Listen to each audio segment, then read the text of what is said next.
Jai Shri Krishna. Happy Wednesday. And you can see my green t-shirt, right? So today I'm going to be talking about an important aspect in Hinduism, which is about Hindu deities and flowers, right? The flowers and the colors. See, people always observe, right? Whenever it's a Wednesday, I always wear a green t-shirt, always. Now, 10 years later, also, if you show me a picture and if it's a green color t-shirt, right, I can tell you that it was a Wednesday, right? The reason is because it's the color.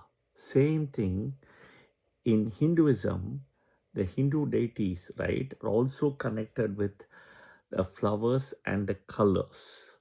Okay, so that is what we are going to be talking about today.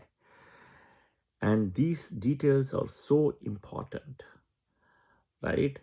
A person, today is a Wednesday, right?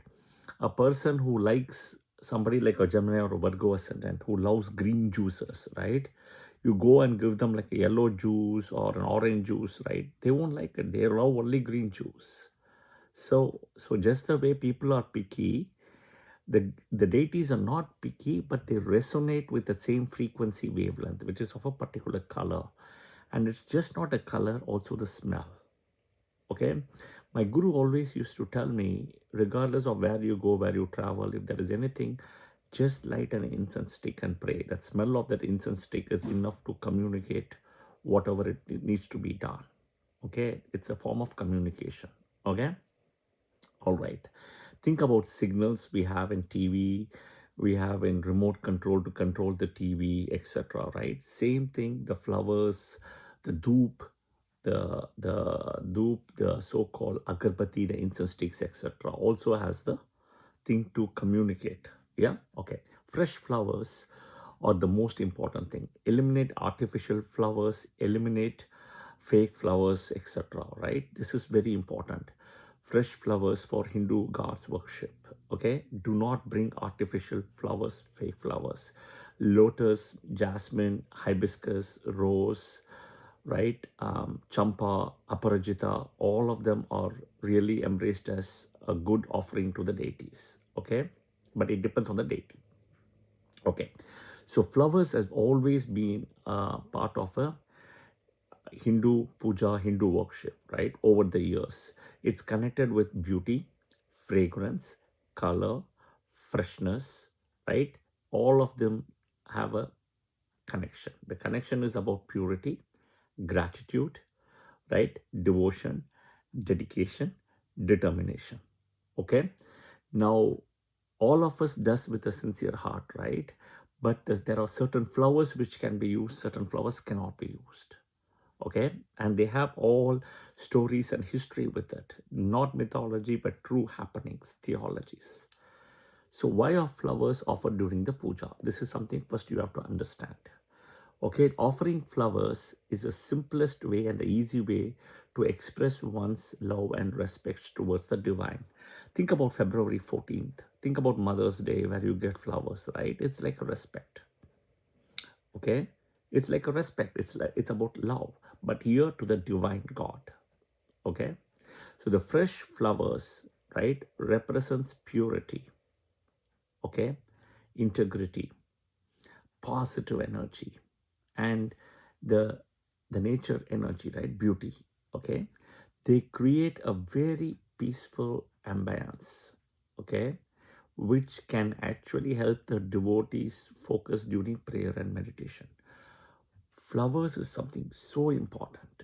Okay, and in Hinduism, right, it is all the more important. Okay, it can be a single flower or it can be a bouquet, whatever it is, right? But that's the most important thing. So let's look at Hindu gods and which flowers what they resonate with. Now, importantly, watch the header image as well. Okay, and I will try to post a short video of the header image so that you can grab a screenshot. Lord Ganesha, right, is red flowers, marigold, red hibiscus. Lord Shiva, right, it's white flowers, Aparajita, Datura. Vishnu, lotus. Lakshmi is also lotus, right? Lotus, jasmine, champa. Lakshmi, right? Lotus, jasmine, rose, marigold. Krishna, Parijat. Then you have jasmine, then lotus. Again, Krishna, lotus energy here. Okay. Hanuman, jasmine and marigold. Durga, red hibiscus, lotus and jasmine. Then Saraswati, white lotus, jasmine, white flowers. Typically the white, you can also give red, yellow flowers also. But white is the one very strongly connected with Saraswati. White flowers. Okay. All right. Simple rules for following flowers. Okay. Always offer fresh flowers and clean flowers. Wash them, clean them with water to make sure they're fresh and they have that smell. The smell is important.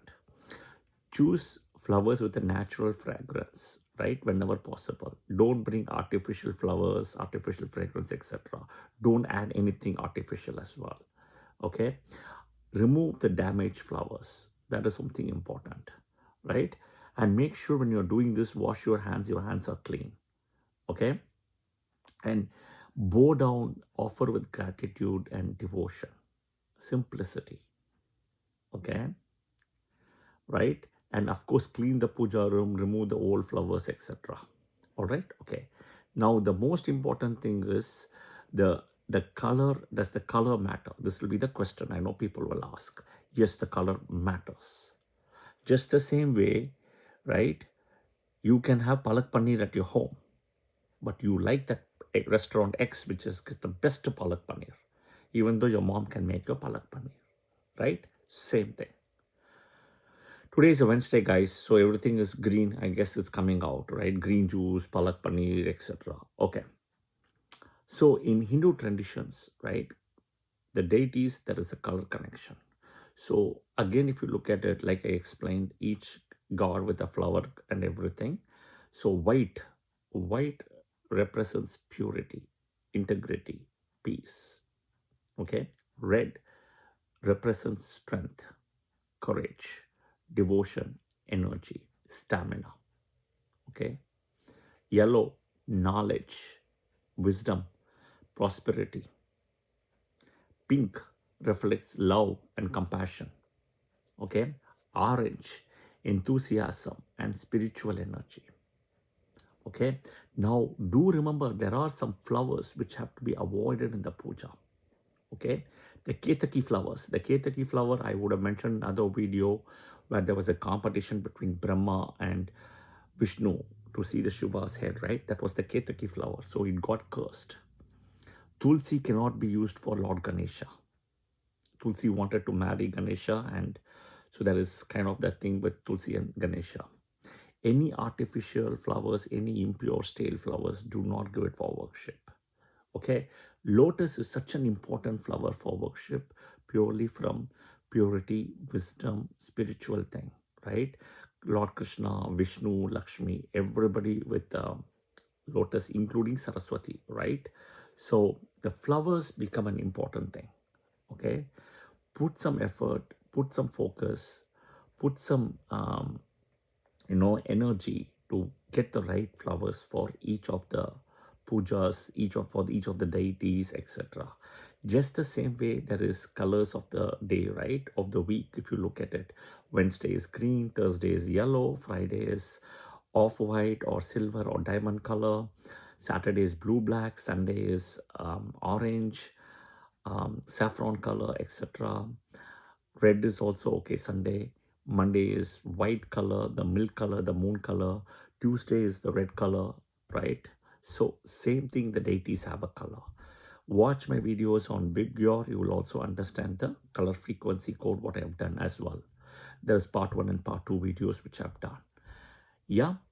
I hope this video was helpful. So next time when you're doing the puja, make sure to take notes and follow which flowers is offered to which deities, etc. Right? This is very important. Okay? All right. And make sure no artificial flowers, and make sure your hands and legs are clean when you're washing them before offering to God. Be it a flower, be it a mala, be it a garland, whatever it is. Okay? I hope this video was helpful. If you like the video, press the like button, share, subscribe and follow. Jai Shri Krishna. Thank you.